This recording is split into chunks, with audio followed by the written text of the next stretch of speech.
सच कहते हैं। नमस्कार, जय हिंद, वंदे मातरम, भारत माता की जय। दोस्तों, मैं हूं राजीव हिंदुस्तानी और आप सभी का स्वागत करता हूं आपके अपने YouTube channel RSP coaching centre में। जैसा कि आप सभी देख रहे हैं, आज का पॉइंट है निर्देशांक ज्यामिति। बच्चों के बड़े क्योरी थे कि सर निर्देशांक ज्यामिति पढ़ा दीजिए, तो मैं आज उन्हें निर्देशांक ज्यामिति बताने आया हूं। तो आप सभी को अच्छा लगे तब, अभी नहीं, पहले पूरा वीडियो देखिए।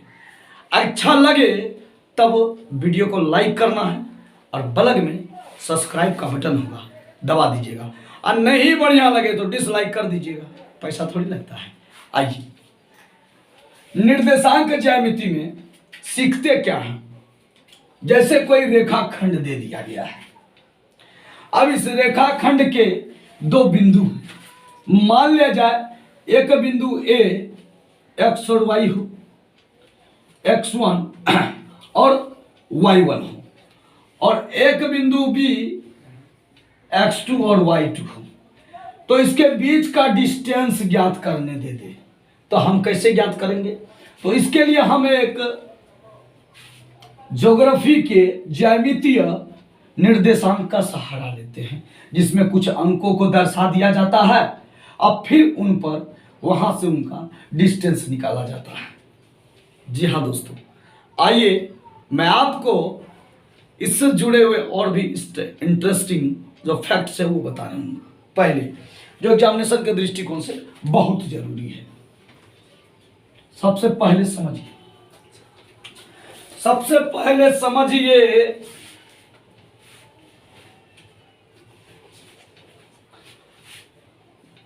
सबसे पहले समझना है आपको बच्चों,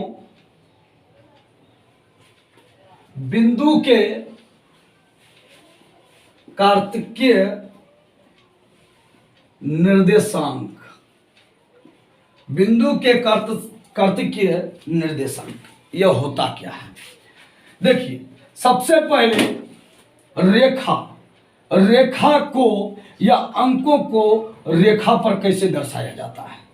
तो सबसे पहले देखिए, रेखाएं आपको पता होगा, संख्याएं जीरो भी होती है, इसको न्यूट्रल भी कहते हैं। संख्याएं धनात्मक भी होती है, संख्याएं ऋणात्मक भी होती है। तो इस संख्याओं को संख्या रेखा पर कैसे दर्शाएंगे? तो बच्चों, बिंदु के कार्तिकीय निर्देशांक कहते हैं, इसको हम कहते हैं बच्चों x, इसको कहते हैं x डैश, इसको कहते हैं y और इसको कहते हैं y डैश।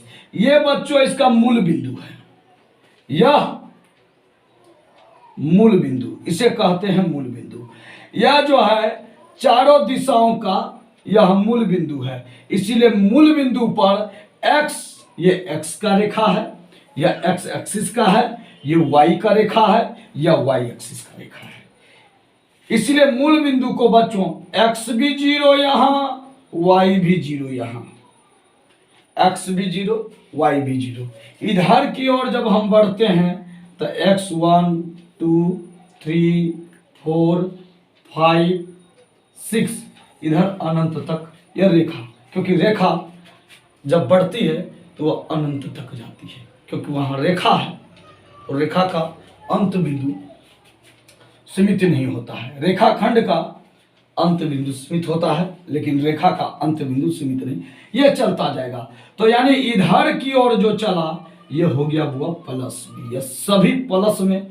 और y भी ऊपर की ओर जीरो से जब चला 1 2 3 4, और अब मूल बिंदु से x एक्सिस से जब हम किसी भी दिशा के अपोजिट चलते हैं तब ऋणात्मक -1 -2 -3 -4 ऐसे हम चलते जाएंगे जहां तक मान पूछे। नेक्स्ट बच्चों, जीरो जब ऊपर की ओर गए तो प्लस और नीचे की ओर जाएंगे तो माइनस, तो -1 हो जाएगा, -2 हो जाएगा, -3 हो जाएगा, -4 हो जाएगा।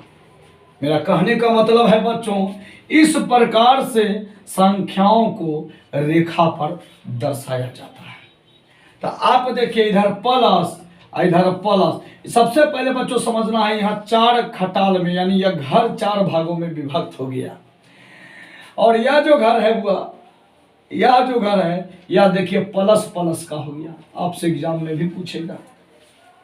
यह जो हो गया बुआ x माइनस वाई प्लस, यानी माइनस प्लस हो गया।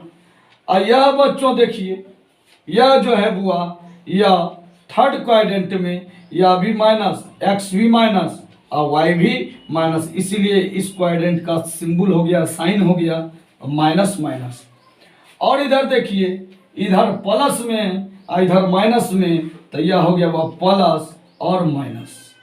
तो कहने का इसको कहते हैं बुआ प्रथम चतुर्थांश, इसे कहते हैं द्वितीय चतुर्थांश, इसको कहते हैं तृतीय चतुर्थांश और इसको कहते हैं चतुर्थ चतुर्थांश। आपसे एग्जाम में ऑब्जेक्टिव में भी पूछे जाएंगे। इस चैप्टर से बच्चों 10 नंबर का सवाल पूछा जाता है, जिनमें 3 से 4 या 5 नंबर तक के जो सवाल होते हैं, 5 अंक के सवाल जो होते हैं वह होते हैं 1 अंकीय, जिसमें आप बहुत अच्छा बेहतरीन कर सकते हैं। देखिए सवाल आपसे क्या पूछा जाएगा बच्चों, प्रथम क्वाड्रेंट अर्थात प्रथम चतुर्थांश, यह एक पूरा वर्ग के जैसा आयताकार था, लेकिन इसे 4 भागों में बांट दिए तो यह हो गया प्रथम चतुर्थांश, यह द्वितीय चतुर्थांश, यह तृतीय चतुर्थांश और ये चतुर्थ चतुर्थांश। तो बच्चों आपसे एग्जाम में पूछे जाएंगे, जैसे किसी भी बिंदु का मान दे दिया रहेगा, कहेगा -2 और 3 किस चतुर्थांश का हिस्सा है, तो आपका आंसर होगा देखिए -3 -2 और 3। तो देखिए माइनस यहाँ पर प्रथम बार में x का वैल्यू लिखा जाता है, x का साइन, फिर सेकंड में y का होता है, तो -2 और यहाँ 3, तो यह द्वितीय चतुर्थांश का है। तो आप कह सकते हैं सीधे ही सेकंड क्वाड्रेंट का है। सेकंड क्वाड्रेंट कहने का मतलब हो गया बच्चों द्वितीय चतुर्थांश। अगर कह दे बिंदु 3 और 4 किस चतुर्थांश का हिस्सा है, तो बच्चों किस चतुर्थांश का 3 और 4, तो देखिए ये दोनों प्लस है प्लस, तो क्या हो जाएगा प्लस और प्लस, तो प्रथम चतुर्थांश आप कह दीजिएगा यह प्रथम चतुर्थांश का हिस्सा है। ठीक, तो दोस्तों ये तो जितने भी सवाल आएंगे ध्यान में रखना है, प्रथम चतुर्थांश का साइन जो होता है प्लस प्लस, और द्वितीय चतुर्थांश का जो साइन होता है वो माइनस प्लस, और तृतीय चतुर्थांश का जो साइन होता है वह माइनस माइनस, और चतुर्थ चतुर्थांश का जो साइन होता है बच्चों वो होता है प्लस और माइनस, क्योंकि x देखिए प्लस में है, पहले x वाला लिखा जाता है, फिर y वाला बिंदु का वैल्यू लिखा जाता है। चलिए अब आपको बताते हैं एग्जाम में इससे रिलेटेड जो प्रश्न आएंगे वह किस प्रकार के प्रश्न होंगे, आप आसानी से हल कीजिएगा। देखिए आपसे पूछा जाएगा सवाल, देखिए अभी हमने आपको जितना कुछ बताया उससे संबंधित सवाल हम कराएंगे, आपको समझ में आएगा। थोड़ा सा ध्यान बनाए रखिएगा, स्किप मत कीजिएगा वीडियो को। देखिए जैसे सवाल कर देगा निम्न बिंदुएं किस चतुर्थांश में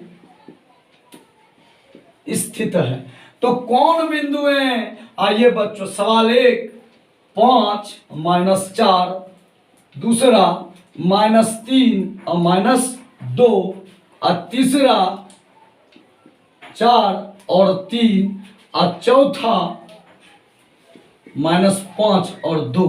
जी हाँ बच्चों, आपसे एग्जामिनेशन में एक अंक के प्रश्न में पूछे जाएंगे कि ये बिंदुएं किस किस चतुर्थांश में है। मैंने आपको बताया है कि 4 चतुर्थांश है, प्रथम, द्वितीय, तृतीय और चतुर्थ।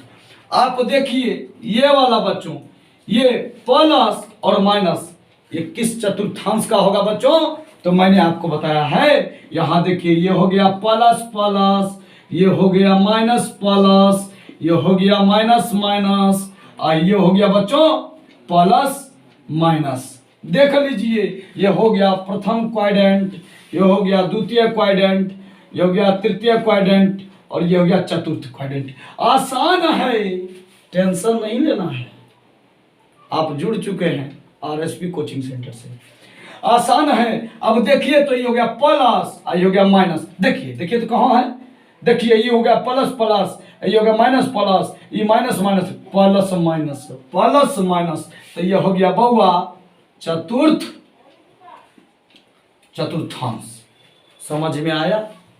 अरे आया कि नहीं? गर्दा उड़ा देंगे। देखिए अभी क्या देखे हैं, गर्दा उड़ेगा, देखते ही बनाना है। या देखिए माइनस माइनस, तो यह बिंदु किस चतुर्थांश में? माइनस माइनस, तृतीय चतुर्थांश में। वेरी गुड, तृतीय चतुर्थांश का यह हिस्सा हो गया। किस चतुर्थांश का हिस्सा हो गया बच्चों? तृतीय चतुर्थांश। यह देखिए प्लस प्लस, तो प्लस प्लस यही है ना, तब वो तीसरे का आंसर हो जाएगा प्रथम। क्या हो जाएगा? प्रथम चतुर्थांश। यह देखिए माइनस और प्लस, माइनस और प्लस, तो यह हो जाएगा द्वितीय चतुर्थांश। द्वितीय चतुर्थांश। तो बच्चों कोऑर्डिनेट ज्योमेट्री के अगले टाइप में हम आपको बताएंगे कि किस प्रकार से अलग अलग चतुर्थांश को, अलग अलग चतुर्थांशों के बिंदुओं को भी निकालने के लिए कैसे कैसे क्या है, वह नेक्स्ट वीडियो में टाइप 2 में बताएंगे। तब तक के लिए आप लोगों का धन्यवाद।